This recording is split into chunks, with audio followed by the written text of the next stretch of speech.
Very good. Wow, Michal, thank you. That's one of the nicest introductions I've ever gotten in any language. So thank you very much for that. And I want to say that it's a big zchut, a big privilege and an honor for me to be with you. This is not the first time that I'm speaking to a group of fine Yerei Shamayim from Mexico. Elias has been very persistent in the past, and I think this might be the second, the third, maybe time that I'm learning together with people from your community. And I was so impressed the last couple of times that we had meetings. Maybe this is already going back a couple of years ago, to see such a thirst for Torah. And I mean, there's no better proof for that than the very hour that we're doing this. I mean, this is the end of my day, but it's the middle of your day, and all of you are in the middle. Probably most of you are probably in the middle of work right now and have taken off, and that's certainly very, very impressive.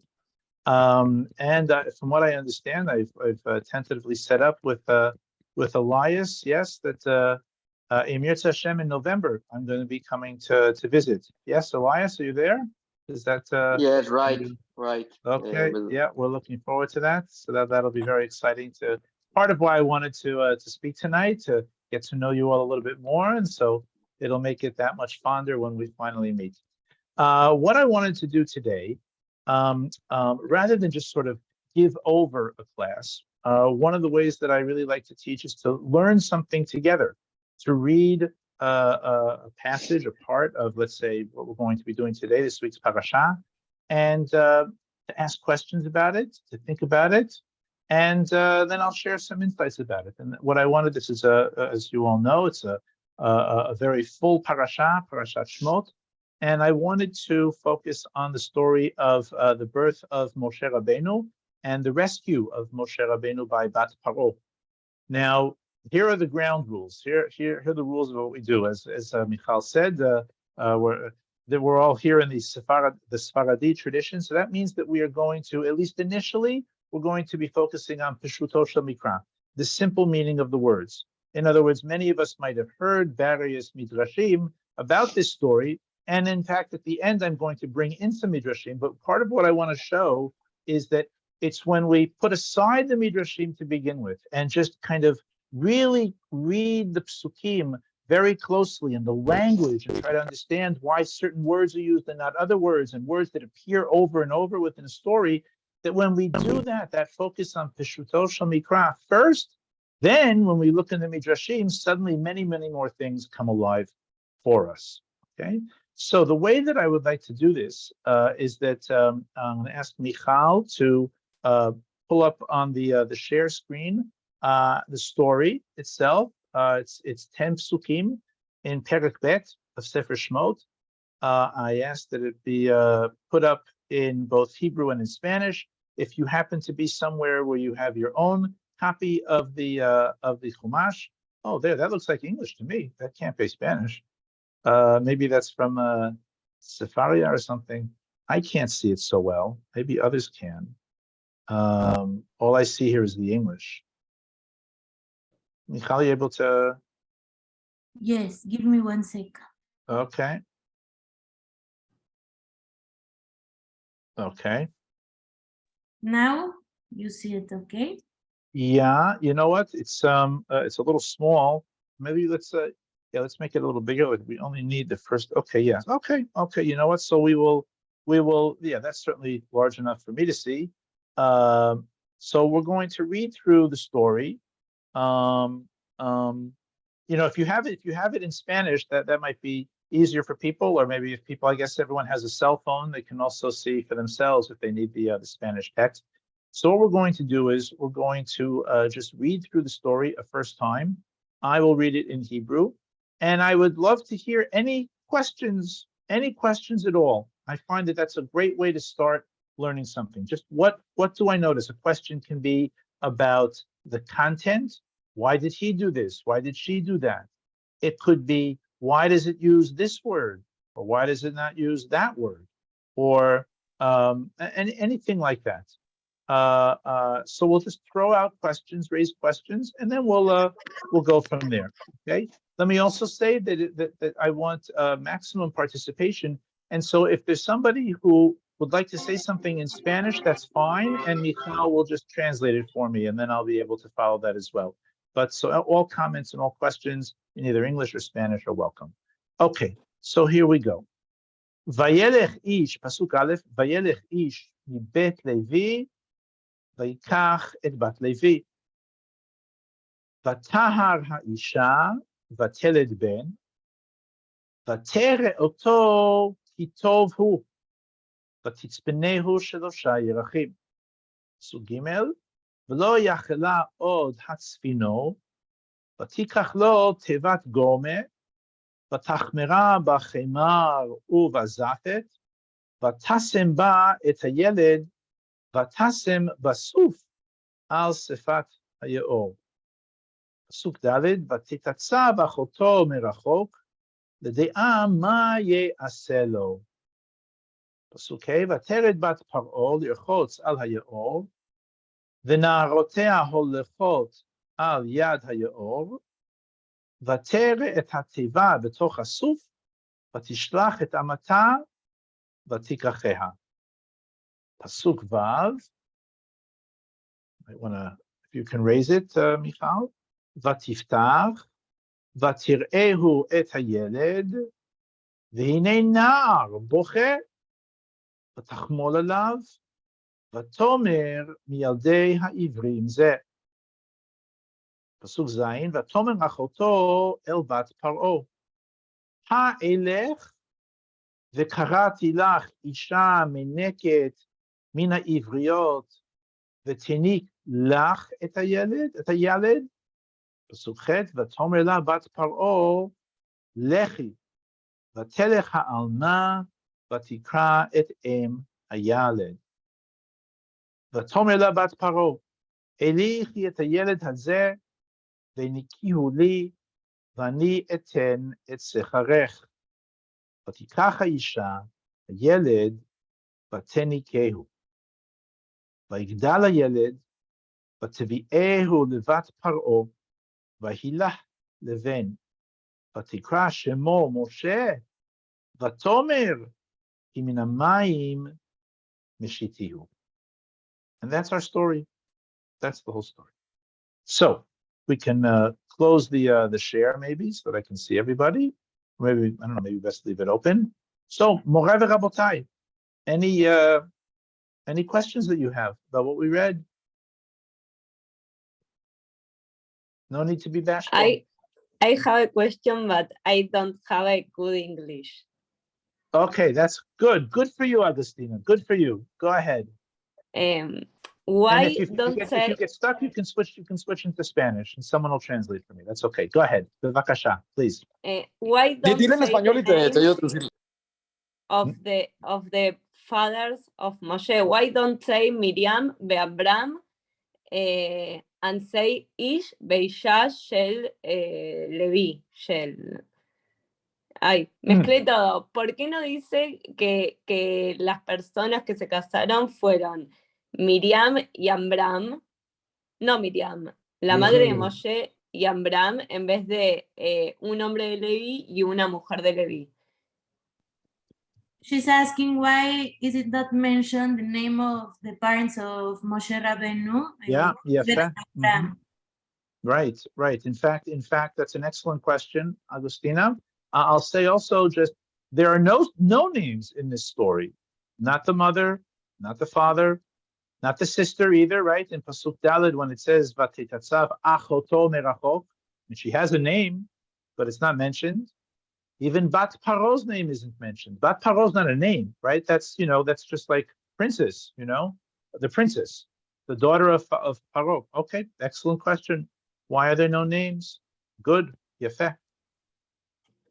Who else has an observation, a question? I have an observation.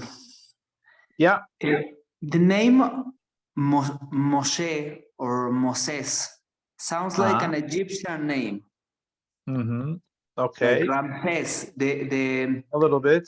Okay. Yeah. All right. Also, I don't think that the Bat Pharaoh knows Hebrew. So the name Minamai Meshitiu I don't know if was real.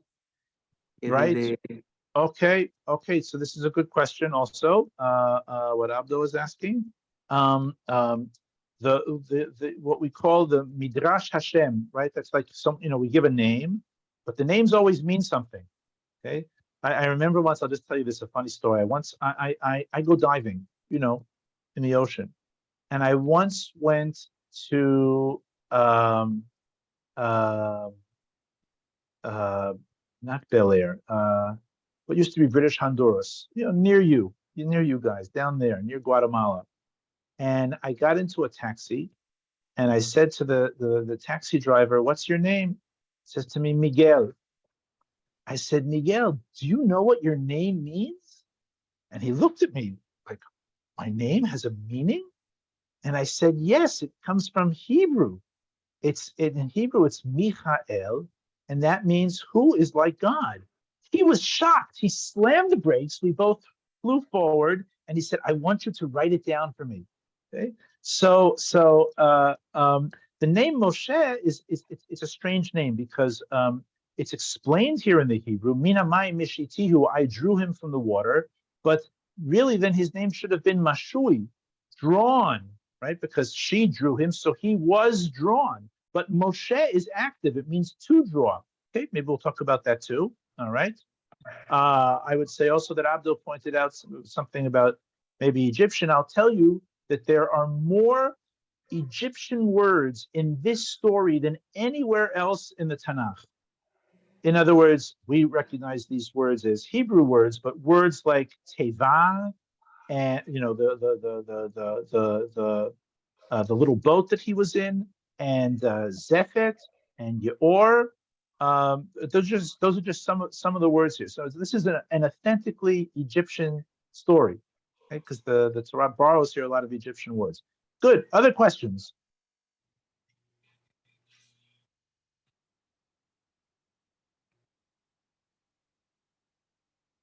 ¿Puedo hacer una?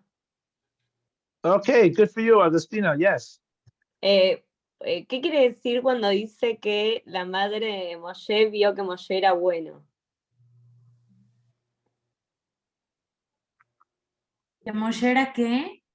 Que Moshe era bueno, dice Kitobu, que la madre cuando nació dice que vio que era bueno Moshe. ¿Qué quiere decir? She's asking, what does it mean that they saw Moshe was good? What does that mean? Excellent question. That's right. In other words, the baby is born, and his mother saw that he was good. Do you ever see a mother that doesn't think that their baby is beautiful and the most amazing thing ever created? Of course, she thought that he was good. So this is an interesting question. What does it mean that she saw that he was good? Kitofu. Okay, good question. Excellent. That's the type of question that I like. Very good. I have What is the answer? Wait, we'll see. We'll talk about it. Yeah. Abdul, you had another question? I have two like questions here. What happened at Okay. 3 months that she needs to take the kid away? Okay. What happened at 3 Okay. months? And also, it's a bad idea to put a child in the river. Huh. She wants Okay. him to die. It's the same thing. I don't know. Pharaoh wants to kill every child in the river, and she puts Moshe in the river. I don't know what she was thinking. Okay. That's a little bit of kind of an irony. I'll just say we actually have many. Let me put it this way. Think today. Okay, if somebody, let's say a woman, in bad situation, and she gets pregnant and she has a baby, and she can't take care of the baby. She doesn't want to take care of the baby. She needs to get rid of the baby. So in our time, she would take the baby maybe to the emergency room, to a hospital, and just leave it at the entrance to the emergency room, or maybe to a police station and leave it right at the entrance to the police station, right? Because that's where people will come along and hopefully see that there's a baby that's been abandoned, and they will take the baby and go from there. So we now know, because we have lots of stories from the ancient Near East, that when somebody had a baby that they weren't interested in, that they couldn't, for whatever reason, take care of, they would leave the baby by the edge of the river. Wow. Now we think that's crazy. Like, why would you leave a baby? That's like dangerous. No, but you have to realize back then, the river, everyone was always going to the river. They were going to the river, especially in Egypt, to get water, to wash their clothes, to wash other things, to bathe themselves. And so it would be a natural place to bring a baby for other people to find. Okay. All right. I have a question. Yes, Cindy, please. Okay, why does the Torah have to be written in with so many Egyptian words? No, I'm just saying that this shows that the Torah was writing with, the story happened in Egypt, and maybe Hebrew didn't have any words of its own for these types of materials, and so it used some of those words. But let's just focus on the content of the story. Okay. Anyone else?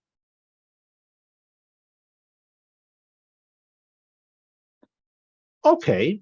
Well, then let's begin. So the first thing that I'd like to point out is that we can see just in this story that there are some times when the Tanakh tells us things that happened and it can take a very long period of time and make it very short. And then there are times when there are things that happen and the Torah says what happened in maybe a second or two in many, many words. Okay, let me show an example of each. So if we look in Pasuk Bet, it says Vatahar ha'isha, vateled ben, chik-chak, as we say, right? But how much time elapsed there? Vatahar ha'isha, vateled ben, she became pregnant and she gave birth. That was how long? 6 months, because he was premature. Well, I don't know if he was premature. It doesn't say that he was premature. In 9 Probably months. 9 months. Let's say. Okay, 9 months, right? Just like that. Yeah, right. Now, on the other hand, let's look in Pasuk Vav. Okay, Pasuk Vav, the Pasuk where Bat Pharaoh actually rescues Moshe. And let's notice here how what happens probably pretty quickly, many, many words. Vatiftach, vatirehu et hayeled, v'hinei na'ar bocher, vatachmol alav, vatomer miyadei ha'ivrim zeh. That's a lot of words. And when we have this sort of thing where something that happened probably fairly quickly is actually said with a lot of words, then we need to focus on that. So what I'd like us to first notice here in this Pasuk Vav, is that we actually have, I would say, 5 stages to the rescue of Moshe. There is Vatiftach, Vatir'ehu et hayeled. Third, V'hinei na'ar bocher. Fourth, Vatachmol alav. Fifth, Vatomer miyadei ha'ivrim zeh. And my question to you is this: if we have these 5 stages of saving this little baby, what was the feeling that Bat Pharaoh was having the whole time? Was it one feeling throughout, or were there maybe different feelings at different stages? What do you think? Different feelings. Different feelings. Okay. All right. So, Maybe So she let's was try to- questioning herself. Should I do it? Should I not do it? I'm Okay. the Well, daughter that, of okay, Cindy, that might be at the end. Let's start at the beginning. So Vatiftach, she opened. Vatir'ehu et hayeled. That to me seems really redundant, really not necessary. In other words, obviously, if she opened it, she didn't open it and go like this. She opened it to see what was inside. So what does the Torah mean? Vatiftach, vatir'ehu et hayeled. Obviously, she saw the child. So what is in that word vatir'ehu? What do you think that she was experiencing there? Vatiftach, vatir'ehu et hayeled. In fact, it's even twice. If you know the Hebrew, vatir'ehu just that word by itself already means she saw him. So that you don't really need et hayeled. It's like she saw him, the little boy, something like that. So what is she experiencing that the Torah had to emphasize vatir'ehu et hayeled? Shock. She saw him, the boy. Shock. What, Cindy? What? Shock. Shock. Okay, it could be shock. In other words, Oh. she saw this floating box, the last thing she expected to find inside there was a baby. Okay, shock. Good. Oh, Yeah. maybe she saw that it's a Yehudi. It's a Hebrew. Yafeh. Hebrew, Okay, yeah. Yafeh, Agustina. That is actually what I think the Rashbam. Okay, if we look to our Mefarshim, that's what the Rashbam says. That when it says she saw him, a boy, it means that she noticed. This is a boy, and she could see his brit milah. Okay. I have Good. a question. Why do we Yeah. assume that it's like something by itself to see it? Because I mean, it's a story. Of course, it needs to have some construction, like Okay. like some points of tension. Good. Okay. So that's why I wanted to, this is exactly what I wanted to point out. What is the tension? What are the various tensions that are here? Okay. So yes, you're right. So it was already pointed out that this was important that we understand her shock, her initial shock. Okay. Good. Let's see what happens next. Vatiftach vatir'eu et hayeled. Vehine nar boche. Vatachmol alav. Now notice that phrase vatachmol alav. I want to explain what the word vatachmol alav means. We might think that vatachmol alav only means, or it means to have pity, but it really it's a little more than that. Everywhere in the Torah where we have the word chemla, lachmol, it always means to have pity in a way that is the difference between life and death. Like, for example, there are some averot in Sefer Devarim where the Torah says, lo tachmol alav. Like when someone tries to convince someone else to do avodah zarah, the Torah says, lo tachmol alav. It's not just you shouldn't have pity, you shouldn't spare his life. So vatachmol alav means that she pitied him to spare his life. Now notice where that appears in the pasuk. It doesn't say, vatiftach vatireu et hayeled vatachmol alav. It's only after v'hinei nar boche. In other words, what you see here, think of how many senses, the 5 senses that we have, how many senses are involved here? What do you say? How many senses has she used here in this story? Bat Pharaoh.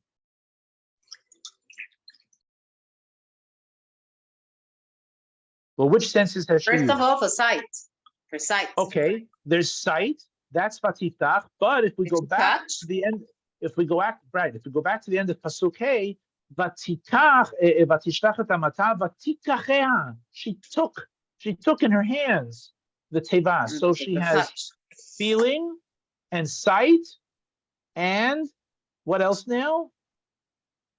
Smell. V'hinei nar boche.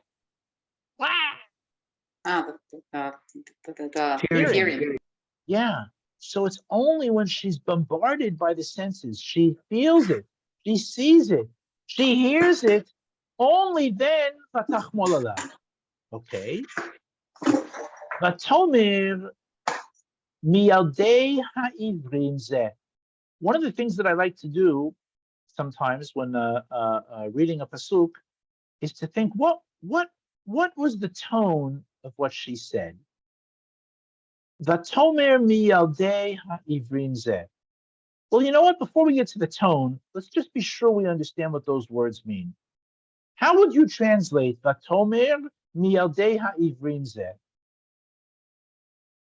Who wants to try to translate that for me? Simply.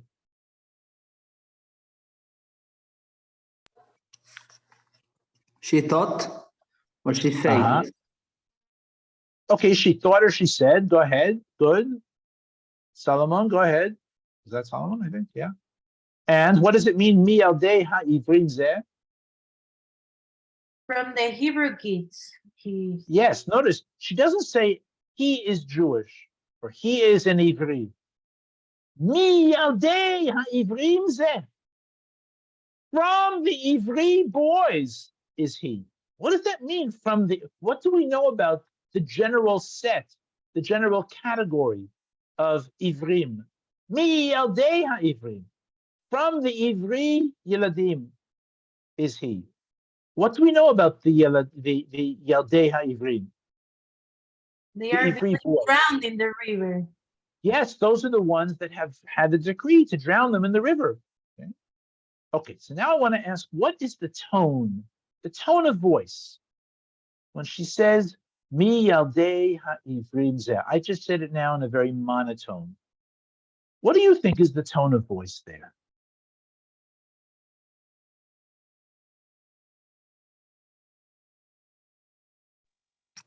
Anyone? I imagine surprise, like Curiosity. Curiosity? Uh-huh. You think maybe she's asking, Mi yaldei ha'ivrim zeh? Is this from the Jewish boys? That's interesting. I never thought about that. I don't think so. It was clear because of his robes. Okay. So it was clear. So what is her tone? I think she can be like scary because all the people have the duty to kill the Yaldei Ivrim. I don't know that word, scary or nervous. Nervous. Uh-huh.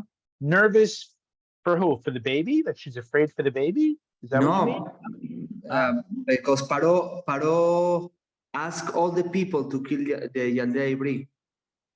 Uh-huh. Uh-huh. And therefore, what is she feeling, Abdul?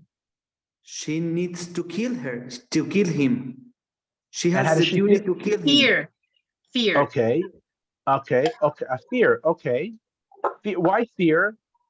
Maybe she should just kill him. But it says Vatachmolola.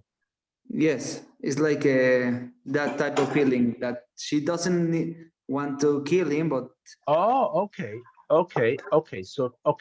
So one way to understand this is that the previous phrase was Vatachmolalav. She had pity on him in her heart. She already decided that she's going to save him. But then, suddenly she realizes, oh, what do I do? He's one of those where there's like a gzera of the king. There's a decree of my father, no less, to kill the baby. So maybe she is in tension. Maybe she is unclear for herself what she wants to do. The previous phrase was Vatach Mololav. Maybe this is like pulling in the other way. Maybe she's stuck in the middle. That's one way. She could say, what do I do? That could be. What else could it be?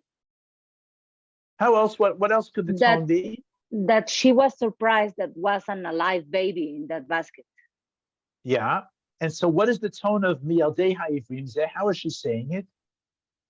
With a surprise that somebody's living there. It's alive. Uh-huh. Okay. It could be that this is together with the Tachmalav, that she had pity on him. She decided she was going to save him because Mialdei Ha'ivrim, he's in danger and I have to save him. So that there's different ways to understand Bat Pharaoh's statement here. Maybe she, for herself, is in a dilemma. What do I do? I had pity on him, but I have a responsibility. I'm Pharaoh's daughter. I have to kill him. He is one of those babies that we're supposed to drown. Or no, maybe she's already clear for herself that she wants to save him. Now, we know, of course, in the end that she saves him. So let me ask you this. In which case is she a greater tzaddiket? Is she a greater ishad sidkanit, a more righteous woman? Is she more righteous, in our opinion, If she was clear 100% the whole way, yes, I have to save him. Oh, Miyaldei Ivrimze, he's one of those Hebrew children. Or is she a greater person if she had to struggle? Wow, what do? I don't know. He's really cute, but I have a responsibility. In which way is she greater? Any thoughts? The second. The second. Okay. All right. Okay, because she has to overcome her own inner tension, her own dilemma. Okay. Yeah. All right. Either way, it's pretty impressive. She's a very righteous person. She puts aside her responsibilities as Bat Pharaoh, as the son of as the daughter of Pharaoh. It also puts her in great danger, obviously, if she saves him. Who knows? If her father finds out what he will say. Okay.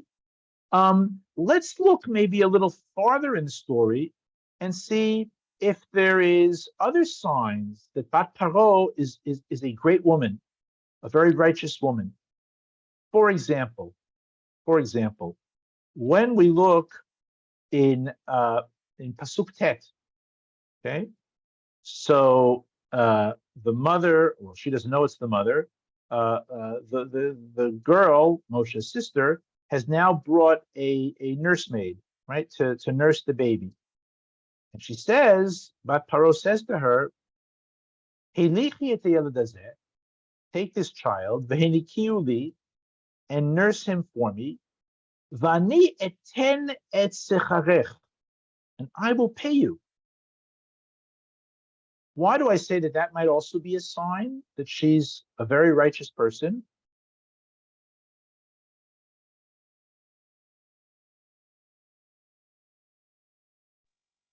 Because Well, maybe yeah. They were one slaves. should consider Yeah. that anyway, the Jews, well, the Hebrew people had responsibility one toward each other.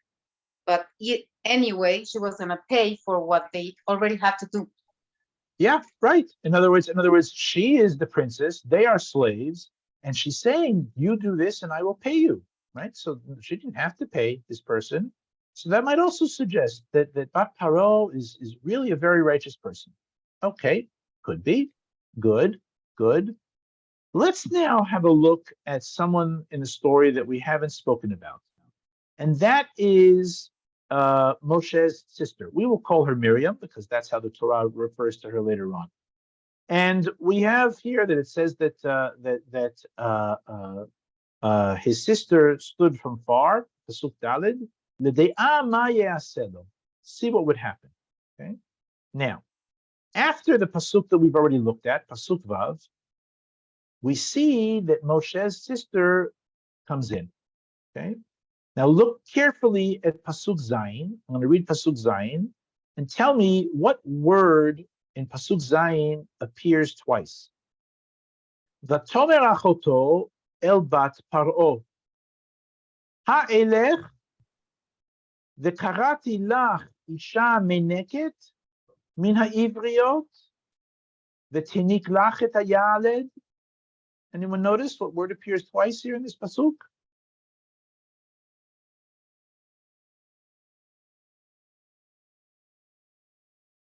Teneket vetinik. Okay. Yes, that is true. That's the same. It's the same shoresh, same root. I want the same word, the very same word, bidyuk, the same word.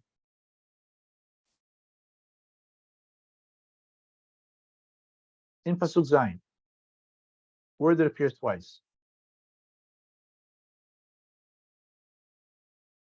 So if you notice, the word lach for you, appears twice, right? She says, ha'elech, should I go v'karati lach for you? Isha meneket mina ivriot, a nursemaid from the ivriot.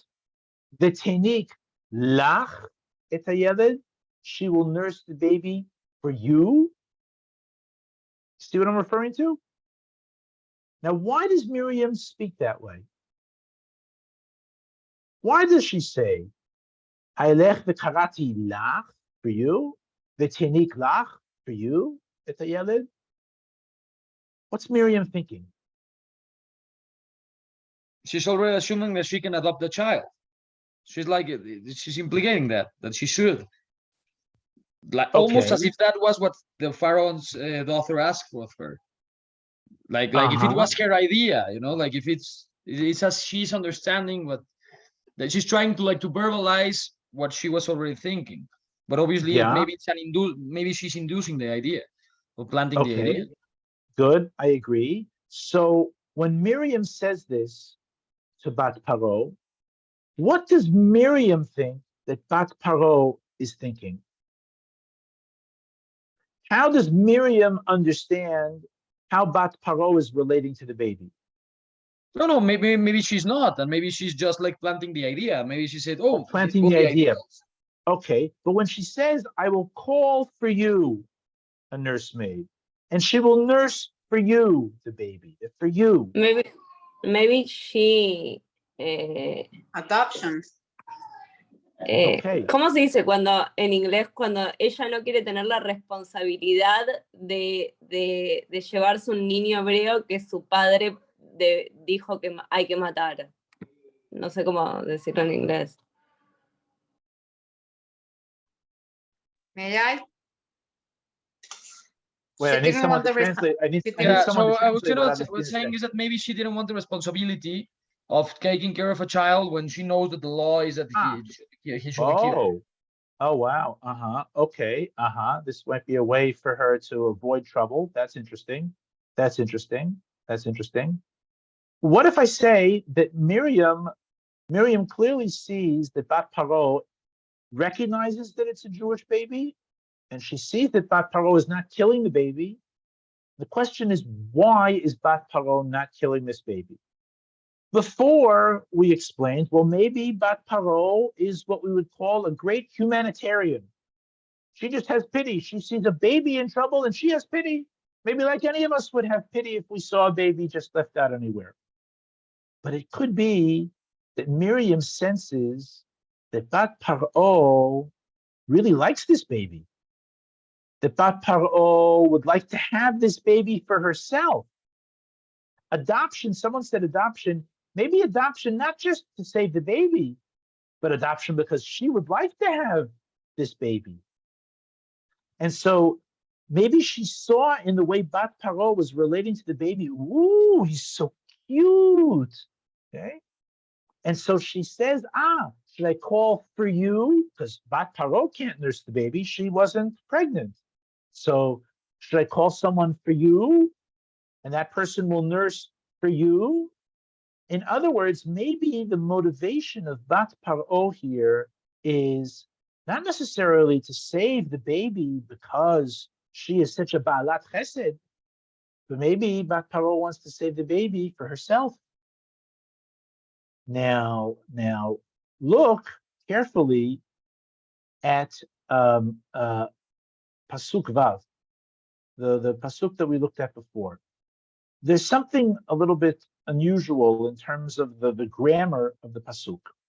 When it says at the beginning of Pasuk Vav, Vatiftach, so intuitively, I'm sure many of you realize that if the Pasuk is written properly, what needs to come after the word Vatiftach?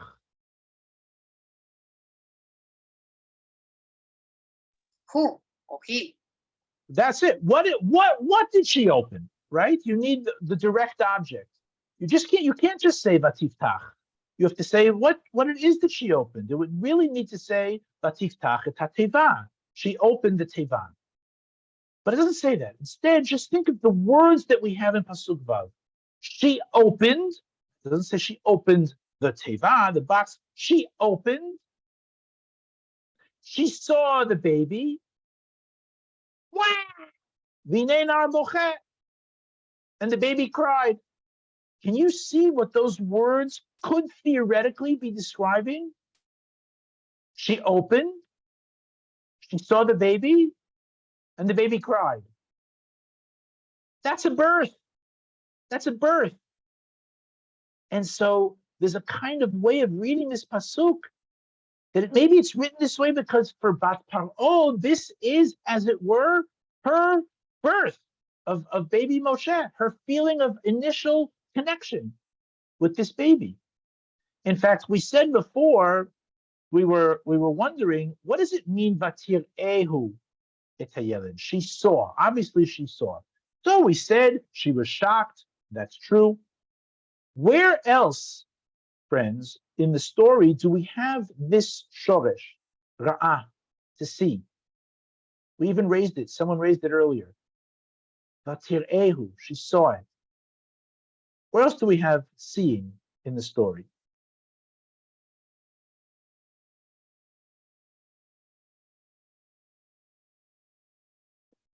So we That had it was this a beautiful boy, that it was a good boy. Yes, exactly. Yes, yes. In Pasuk Bet, it said, "Vatara isha vatelet ben, vatere oto kitovhu." She saw that it was beautiful. Now, maybe that means maybe he was especially beautiful, and so maybe in Pasuk Vav, when it says "Vatir'ehu et hayeled," maybe Bat Pharaoh is seeing what the mother was seeing in Pasuk Bet. Wow, this is a really beautiful child. And so maybe we have a different way now of looking at Bat Pharaoh.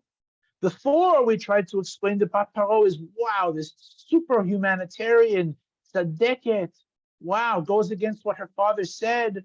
She sees a baby in trouble. She just wants to save it for the baby's sake. And she even pays the nursemaid later on. Wow, wow, wow. What a balat chesed.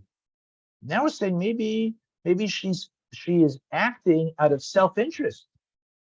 She wants this baby for herself.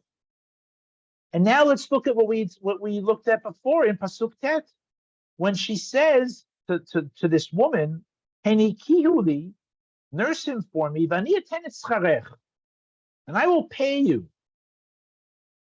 Can you see how that might not be so charitable? Why does she want to pay the woman? What will that show about? Yeah.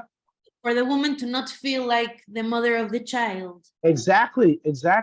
You know, a woman, when she nurses a baby, naturally she will feel a very deep connection. And so Bat Pharaoh wants to say, no, I am paying you. You are just a robot. You are just, performing a biological function, but you can't have any connection. She's my baby. He's my baby. Okay.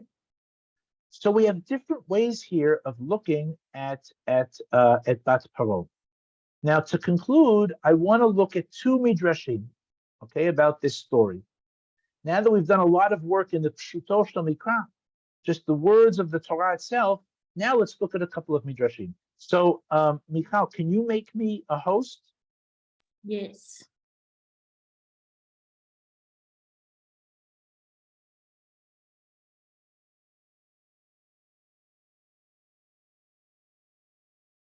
Okay, good. All right.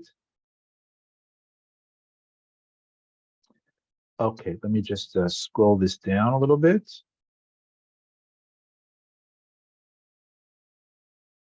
Okay. All right.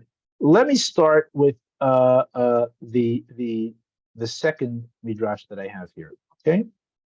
You see it in front of you? Shmot Rabbah, right? You see that? Parashat Shmot, Parashat Aleph. Okay. Yes. Okay. Good. So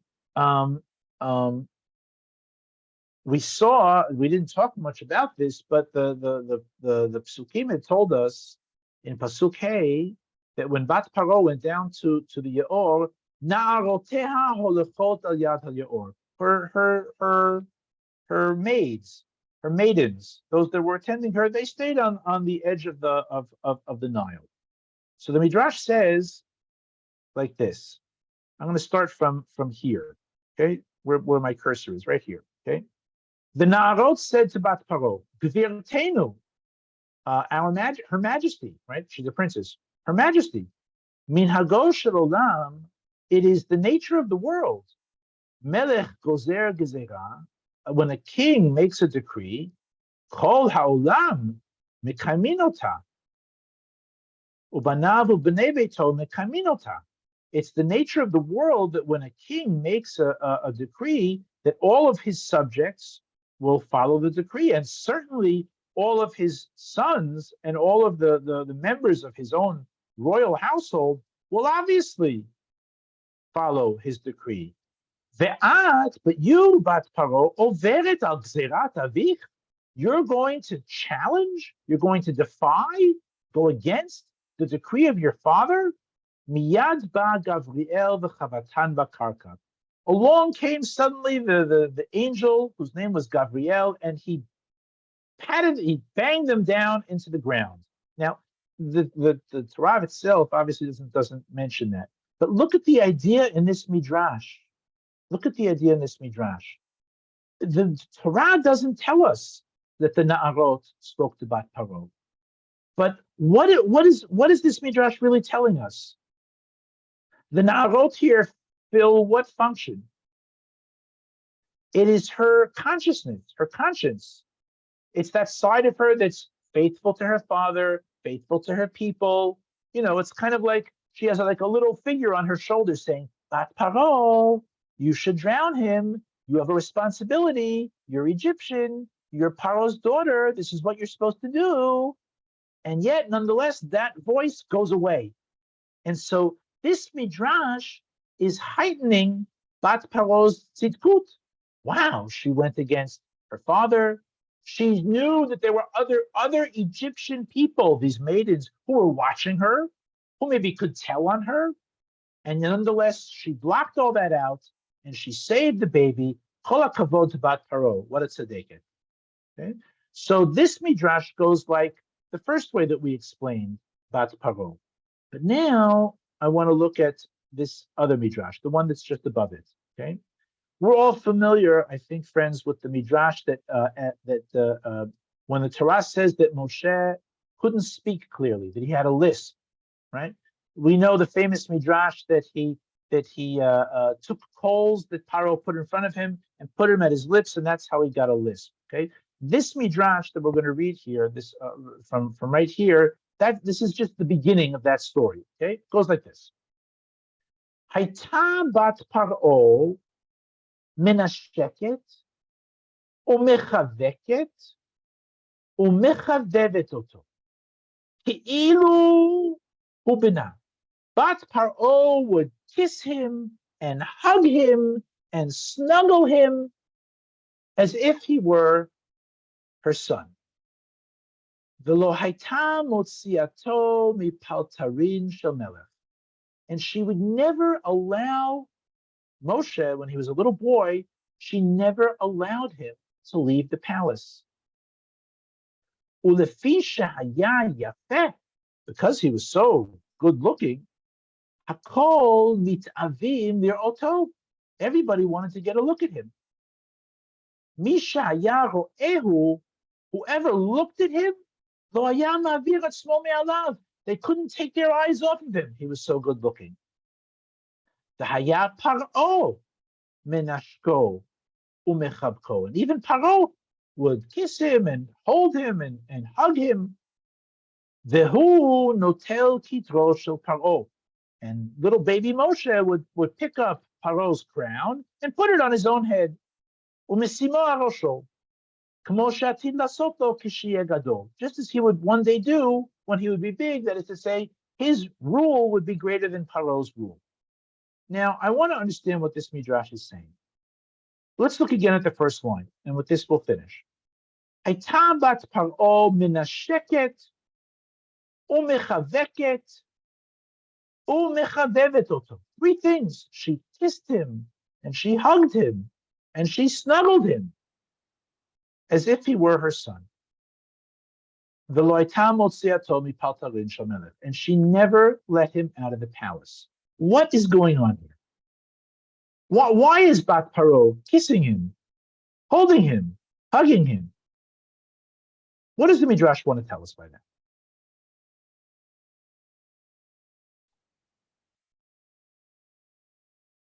Just that she loved him? And why wouldn't she let him out of the palace?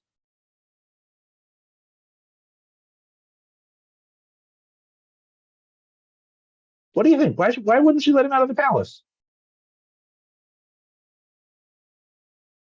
He wanted him for her, like very possessive. Yes, I agree. Yes, She wanted him for herself. Yes, yes. And that's excellent. That's exactly the point. So how does that explain all this?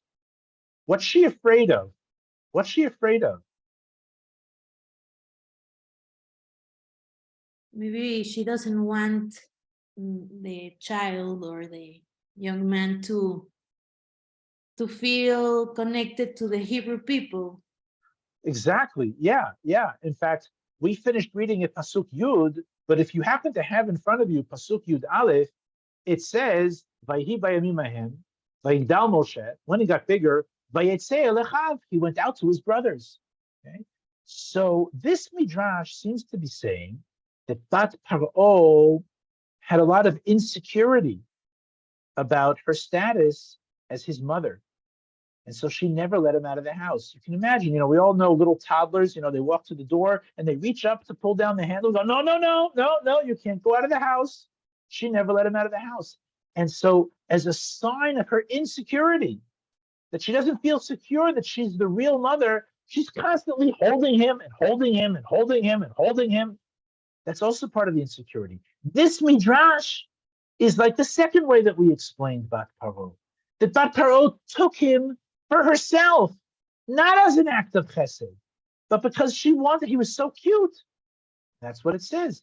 The fishaya yafeh, because he was so cute or so good looking, everybody, hakol mitavim, lir oto. That's the same word that we saw the Torah use. Vatere oto kitov.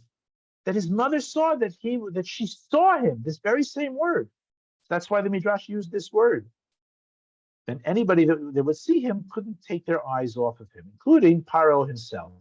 Okay, so these two midrashim give us two different views of Bat Pharaoh, and I think we could have just sometimes maybe we're studying the parasha and we immediately go to see the midrashim. The midrashim are always so alive and colorful, but now we see the midrashim are really coming from the psukim themselves. That the psukim themselves can be read in different ways, two totally opposite ways. And that's why we have two totally opposite midrashim. Okay? So that's it. So this is like, I think, one of the beauties when we just start by reading the psukim for ourselves.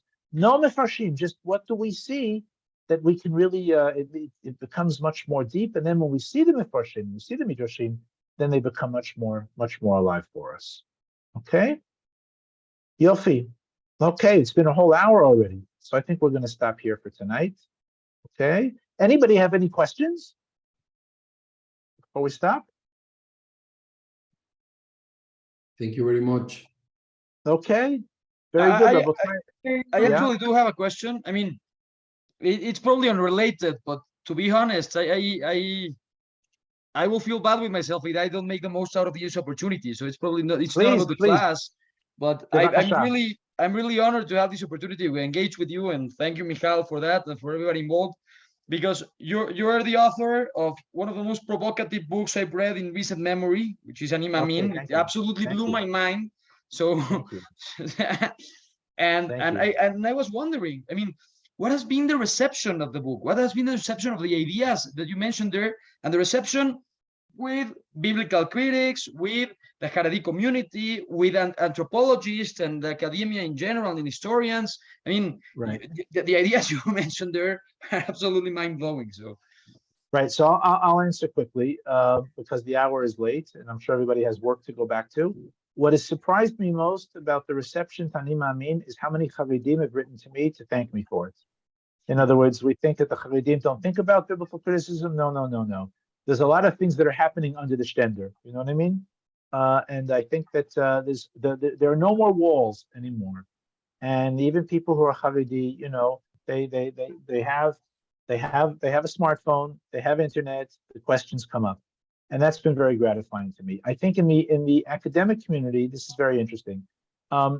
There are a lot of scholars I have an academic version of Anim Amin. This was kind of like made for a more popular audience, Anim Amin. But the claims themselves, there are a lot of scholars who like it, and then there are other scholars who I would say, they don't want to hear, they don't want to see, they don't want to speak. because it totally ruins all of their approaches.